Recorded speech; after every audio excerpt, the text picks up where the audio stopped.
Welcome to Urban Farmsteading. I'm going to teach you how to become self-sufficient, put some money in your pocket, and put all of your medical supplements and nutritional supplements for the week away. This right here is Microgreens. This is our raptor flock, and notice how they are just absolutely ravenous over these nutrients. What we do is we go to the farmer's market and we drive this pickup truck loaded down full of these trays that we grow in our indoor grow room. You guys can see some more videos of the indoor grow process. Super accessible. Everybody can do it. Matter of fact, I've helped 5,000 people do it. So if you're looking for a side hustle, this is a real good option. And we show up to the farmer's market where we've established lots of cool connections with gardeners and farmers and preppers and homesteaders, people that bake their own bread, that beekeep for hundreds of years in their family, people that grow their own fruit trees, and also people that pretty much do every single thing that, well, your great-grandparents did to survive and thrive living off the land. And that's kind of the point here. What you guys see is a millennial who grew up with the internet, and I'm internet famous for bridging the gap between the traditional integrity and dirty fingernail hard work of a farmer and the internet and using social media to make, old souls cool again.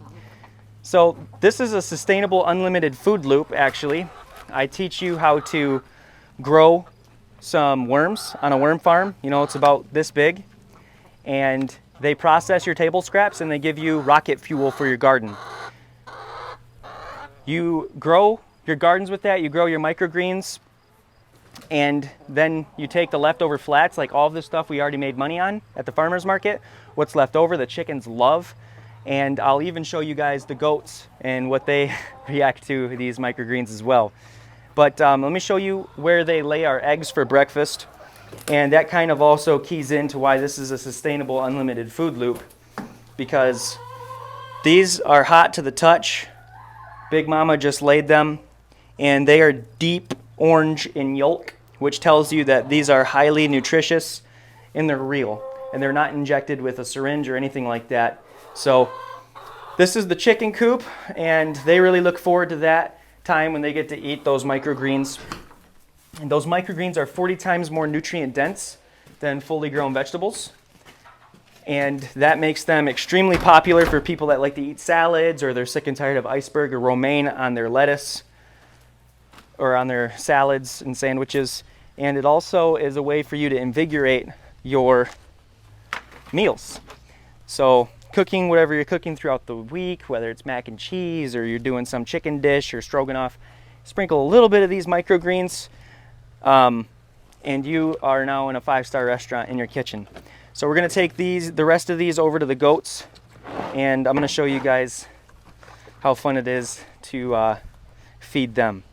Goats are awesome to have on the property. It's impossible to be in a bad mood when you're around them.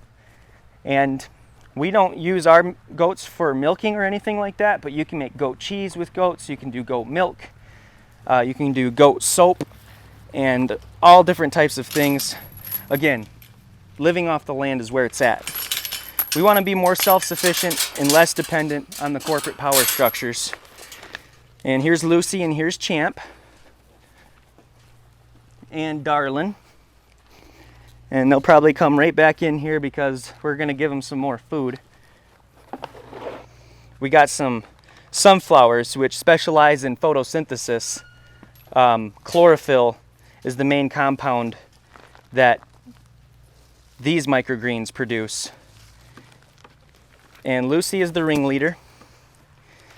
So she's setting the tone here. She's eating first. And she's about to pull this whole tray on herself. And they are really digging the peas. Peas are highly dense in the protein. They're highly dense in the carbohydrates. They have all the trace minerals: magnesium, zinc, selenium, phosphorus. And they also have the vitamins: vitamin A, vitamin E, vitamin K. So just really, really good for anything: humans, livestock, animals, chicken feed, goat treats. And that's what really makes me feel fulfilled. And that's kind of what I talk about in my book. You guys can check it out in the description. It just got published. You know, it's a way to feel fulfilled. It's a way to, you know, bring back the skills of old. It's a way to live off the land. It's a way to kind of regain some of your life back. You know, the world right now is such a tough place to live in that if you're not strong, or if you've got any type of adversity with no help, it's tough for a lot of people. And the hope that you should be placing in is King Yeshua Messiah. That's Hebrew for Jesus Christ. But farming is a way that you can therapy yourself as well in a physical and applicable way. I'm really excited. I have all of the resources built out for you guys. If this is something that you want me to help you achieve, if you're thinking about homesteading but you're in an apartment somewhere in a congested city and it's just not an option, let me tell you this, it's always an option. You are capable of doing anything that you set your mind to, and no circumstance is impossible for God. So I will literally help you get a homestead. I will literally help you achieve this if that's where you want to start. A grow kit is a very easy and affordable way to get this rolling, and that's what I've helped 5,000 people do. So this is the homestead. This is living proof that you can do this in an urban setting. All it requires is about 7 days every week to grow your microgreens. That's food and money on repeat. A flock of chickens, and you can build up from there. You can pretty much live off of microgreens and chickens. Until next time, guys, go visit growingfruition.com. Grow in your fruits, and God bless you.